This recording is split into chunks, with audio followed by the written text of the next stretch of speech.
ॐ अज्ञानतिमिरान्धस्य ज्ञानञ्जनशलाकया चक्षुरुन्मिलितं येन तस्मै श्रीगुरुवे नमः। ॐ नमो भगवते वासुदेवाय। ॐ नमो भगवते वासुदेवाय। ॐ नमो भगवते वासुदेवाय। श्रीमद् भागवतम तीसरा कैंटो और 5वां अध्याय समाप्त हो चुका है। आज हम उसकी समरी को स्टार्ट करते हैं। विदुर की मैत्रेय ऋषि से बातचीत।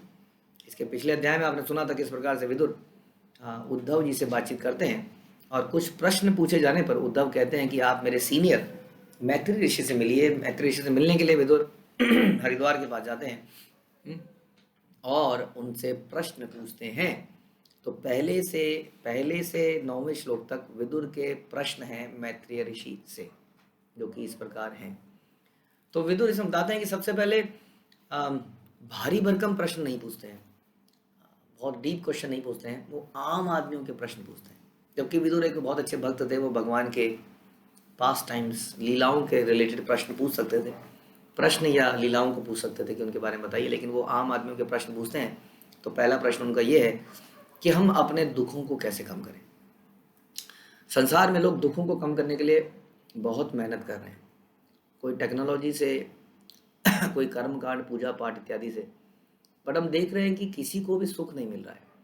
हाँ, किसी को भी वो मिल नहीं रहा है जिसको वो ढूंढ रहा है, जबकि उसके दुख बढ़ते ही चले जा रहे हैं। तो जरा बताइए कि सही आनंद कैसे, कहाँ मिलेगा।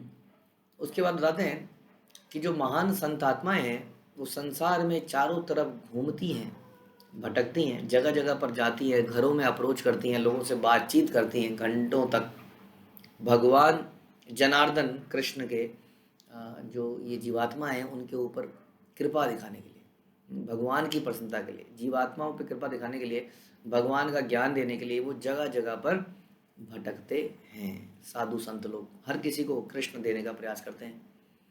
मुझे बताइए हे मैत्रेय ऋषि कि भक्तिमय सेवा कैसे परफॉर्म की जाती है जिससे कि भगवान को प्रसन्न किया जा सके, उसका तरीका क्या है। मुझे बताइए कि भगवान पुरुष अवतार कैसे लेते हैं। मतलब कि भगवान किस प्रकार से महाविष्णु बनते हैं, किस प्रकार से क्षीरोदक्षाई विष्णु बनते हैं, कैसे कारणोदक्षाई विष्णु बनते हैं इत्यादि। हाँ, कैसे ये पुरुष अवतार बनते हैं। भगवान के बहुत सारे फॉर्म्स हैं। हाँ, वो किस प्रकार से विरजा रिवर के अंदर लेट जाते हैं और किस प्रकार अपने आप को मल्टीपल एक्सपेंशंस बना लेते हैं। यानी कि एक कारणोदक्षाई विष्णु विरजा रिवर में लेटते हैं और उसके बाद अनंत गर्भोदक्षाई विष्णु और अनंत क्षीरोदक्षाई विष्णु बन जाते हैं। ये वो कैसे कर लेते हैं। भगवान के लीला अवतारों के बारे में बताइए।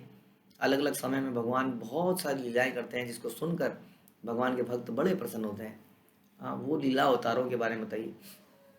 अलग अलग प्लानिटरी सिस्टम, प्लैनेट जो है उसके बारे में ज़रा बताइए। कैसे ये इतने सारे प्लैनेट बने हैं, कैसे ये हवा में टिके हुए हैं। हाँ, और सारी क्रिएशंस के बारे में बताइए। कितनी सारी जीवात्मा है, कितने सारे शरीर है, कितनी सारी योनियाँ हैं, इसका पर्पस क्या है, इस सब के बारे में बताइए।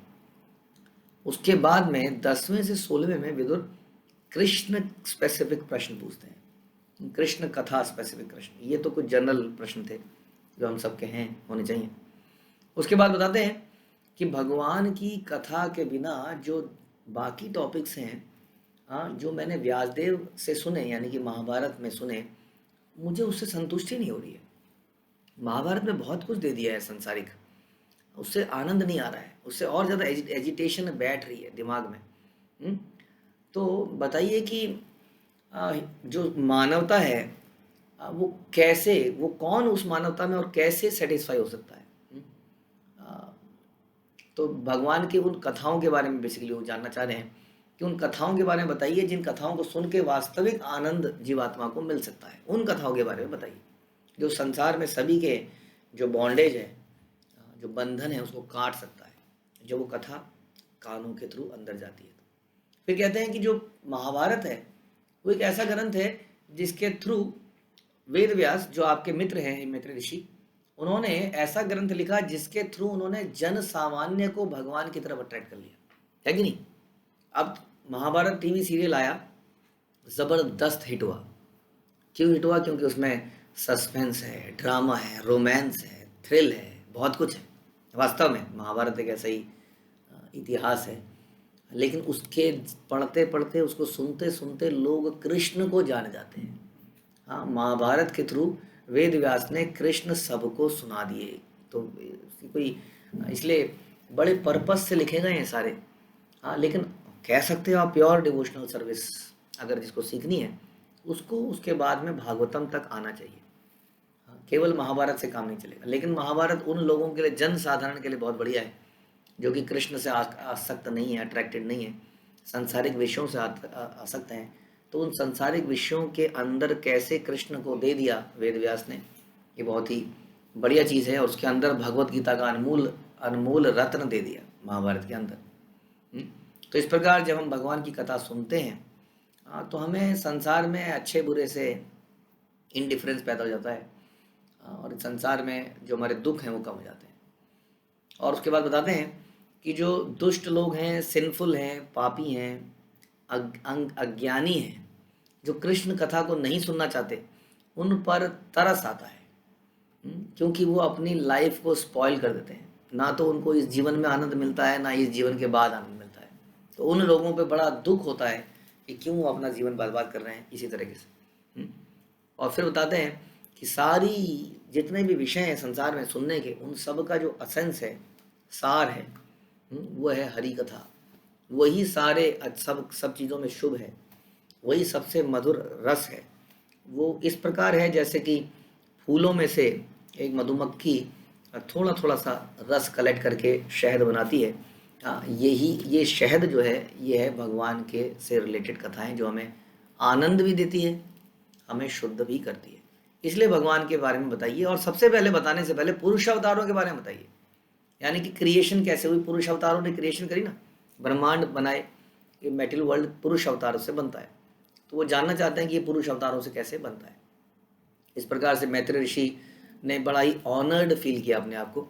17 से 21 में मैत्रेय ऋषि ग्रेटिट्यूड एक्सप्रेस करते हैं। Although he is senior, but वो कॉन्ग्रेचुलेट करते हैं, ग्रेटिट्यूड फील करते हैं कि हे विदुर, आपने बहुत ही अच्छे प्रश्न पूछे सबकी भलाई के लिए। आपके इन शुभ प्रश्नों से, इन महान प्रश्नों से आपने मेरे ऊपर भी कृपा करी है और संसार के हर लोगों के ऊपर, हर व्यक्ति के ऊपर कृपा करी है। क्योंकि आपने ऐसे प्रश्न क्यों पूछे? क्योंकि आपका दिल, हृदय, मन पहले ही भगवान में डूबा हुआ है। आपने ये प्रश्न तो पूछे, लेकिन आप ऑलरेडी बहुत अच्छे भक्त हो। ये कोई हैरानी की बात नहीं है, क्योंकि आप व्यासदेव के पुत्र हो और आप यमराज के अवतार हो। कोई साधारण व्यक्ति आप नहीं हो। समाज आपको समझ नहीं पा रहा है, लेकिन मैं जानता हूं कि आप यमराज के अवतार हो, और मांडव्य मुनि के श्राप के कारण आप विदुर बनकर आए हो, दासी पुत्र बन के आए हो।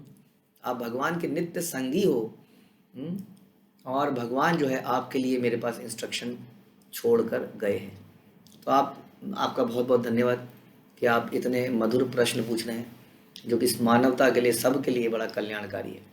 फिर जो है मैत्रेय ऋषि एक्सप्लेन करते हैं क्रिएशन का प्रोसेस, क्योंकि उन्होंने पुरुष अवतार के बारे में पूछा था 22वें से 38वें श्लोक में। वो कहते हैं कि 22वें श्लोक में कि अब मैं तुम्हें बताऊंगा भगवान के पुरुष अवतार के बारे में। भगवान किस प्रकार क्रिएशन करते हैं, मेंटेनेंस करते हैं, डिस्ट्रक्शंस करते हैं, और ये सारा चीज़ मैं बताऊंगा। तो बताना शुरू करते हैं कि संसार में सबसे पहले कौन था? भगवान थे। जब ये संसार नहीं था, ये मेटेरियल वर्ल्ड की बात कर रहे हैं, उससे पहले भी भगवान एग्जिस्ट करते थे और कोई नहीं था। तो सबसे पहले भगवान की, जब क्रिएशन, ये संसार नहीं था, तो जो माया शक्ति है, जो एक्सटर्नल एनर्जी है, जो बहिरंगा शक्ति है, कई नाम है उसके, वो डोरमेंट थी, मतलब शिथिल थी, वो एक्टिव नहीं थी जैसे कि अभी है। उसके पहले जो इंटरनल एनर्जी थी वो तो मैनिफेस्ट थी। इंटरनल एनर्जी भगवान की आध्यात्मिक शक्ति, योग माया, इसके भी कई सारे नाम हैं, अंतरंगा। तो ये शक्ति मैनिफेस्ट थी, इसके थ्रू, और ये हमेशा ही मैनिफेस्ट रहती है। इस शक्ति से भगवान का स्पिरिचुअल वर्ल्ड हमेशा जगमगाता रहता है, और वो हमेशा बना रहता है, और वहाँ भगवान अपने लीलाएं करते ही रहते हैं, कभी समाप्त नहीं करते हैं। लेकिन मीनवाइल ये बहिरंगा शक्ति एक और संसार बनाती है, लेकिन उसके पहले यहाँ कुछ नहीं होता है। तो उसके बाद भगवान जो है इसका क्रिएशन करते हैं। उसके बाद बताते हैं कि 25 श्लोक में भगवान जो है माया के थ्रू देखते हैं, उसमें दृष्टिपात करते हैं, हाँ, और सारे संसार को बनाते हैं। भगवान जो है संसार में प्रकृति का गर्भ, उसके अंदर गर्भ स्थापित करते हैं, मतलब जीवों के माध्यम से प्रकृति को गर्भास्थ करते हैं, गर्भदान करते हैं, इम्प्रेग्नेट्स, क्या करते हैं, उसके अंदर जीव शक्ति को डालते हैं, और इस प्रकार संसार चलता है। जैसे कि जब तक आत्मा नहीं आ जाती तब तक हलचल नहीं होती ना किसी चीज़ में। जैसे माँ के पेट में जैसे ही बच्चा आता है, धीरे धीरे कुछ होने लगता है, वो बड़ा होने लगता है, कुछ हलचल होती है, चेंजेस आते हैं, पेट बड़ा होता है, बच्चा अंदर से हिलता है, कभी लात मारता है, जीव क्या आते ही। उसी तरह संसार भी डेड है, पूरा संसार डेड है वास्तव में। जैसी इसमें जीव शक्ति आती है तभी यहाँ पे कुछ होने लगता है, हलचल होने लगती है। तो भगवान ही जैसे पिता माता का गर्भ दान करता है, वैसे ही भगवान प्रकृति के ऊपर गर्भ दान करते हैं अपनी शक्ति के द्वारा, केवल दृष्टिपात करके। भगवान को इसके लिए हमारी तरह अंगों का यूज़ नहीं करना पड़ता, भगवान केवल दृष्टिपात करके ही संसार में पृथ्वी को, प्रकृति को गर्भास्थ करते हैं और जीव उनके अंदर डाल देते हैं। और फिर धीरे धीरे क्या होता है, काल और अलग अलग प्रधान, हाँ, महत तत्व में बनता है। प्रधान महत तत्व से पहले की स्थिति है। महत तत्व हमने आपको समझाया था, सबसे पहले संसार में महत तत्व होता है लाइक अ पिंड, जैसे आटे का गोला। आटे के गोले की आप रोटी बनाने लगोगे तो आप हो सकता है गोल रोटी बनाओ, मेरे से हो सकता है ऑस्ट्रेलिया का नक्शा बन जाए, कोई हो सकता है इंडिया का नक्शा बना दे, अलग अलग नक्शे बनते हैं ना। कोई बच्चा आएगा तो उससे सांप बना देगा ऐसे ऐसे करके, कोई बतख बना देगा, हाँ, तो उसी से बहुत चीज़ें बन सकती हैं। उसी तरह सोने के गोले से कई सारे आभूषण बन सकते हैं अलग अलग तरीके के। तो महत तत्व वो तत्व है जिसमें सारे तत्व मिले हुए हैं। ये अग्नि, पृथ्वी, आकाश सब उसी के अंदर घुला मिला है। हाँ, उसके ये दिख सकता है, गोला दिखता है, लेकिन इसके पहले प्रधान में प्रधान होता है, जब अव्यक्त होता है, अनमैनिफेस्ट होता है, फिर ये दिखने लगता है।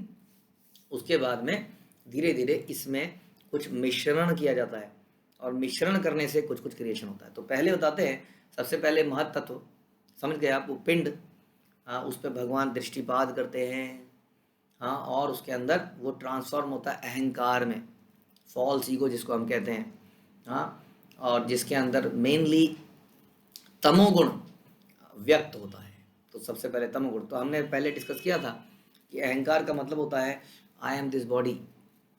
यही आधारभूत है इस संसार का। ये संसार चलता ही तब तक है, जैसे ही व्यक्ति को पता चल जाए, ये ज्ञान हो जाए I am not this body, तो वो मुक्त हो गया, समझ लीजिए। हाँ, तो ये अहंकार होने के कारण ही सब कुछ भाग रहा है चारों तरफ। कोई कार में भाग रहा है, कोई मेट्रो में भाग रहा है, कोई बच्चा पाल रहा है, कोई कुछ कर रहा है, सब कोई कर रहे हैं। ये मेरा परिवार है, ये मेरा देश है, ये है, ये मैं हूँ, वगैरह वगैरह, भागा दौड़ी मची हुई है, क्योंकि हम सोच रहे हैं कि हम ये हैं जो हमें दिखता है। तो अहंकार वो तत्व है।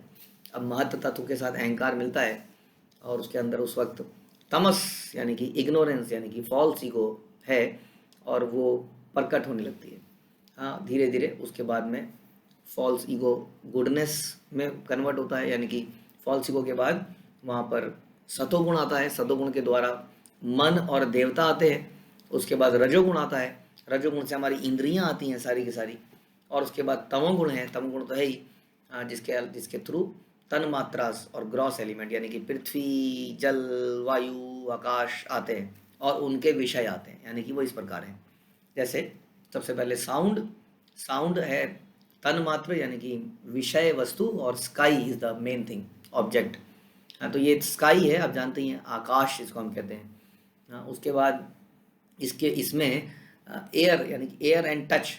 स्काई के अंदर अभी साउंड है, साउंड के बाद उसमें टच सेंसेशन आता है, जिससे एयर होती है, एयर से टच सेंसेशन आता है ना, हवा चलती है तो टच सेंसेशन। उसके बाद एयर प्लस स्काई, हाँ, उसके बाद फॉर्म आती है, और फायर, यानी कि एयर की कोई फॉर्म नहीं है, अभी तक फॉर्म नहीं थी, अब फॉर्म यानी कि आकृति। ऐसे फायर में आकृति होती है, अभी तक आकाश में आकृति नहीं थी और वायु में आकृति नहीं थी, अब जो है आकृति आती है और फायर आती है, अग्नि तत्व आता है। अब अग्नि तत्व के बाद टेस्ट, तन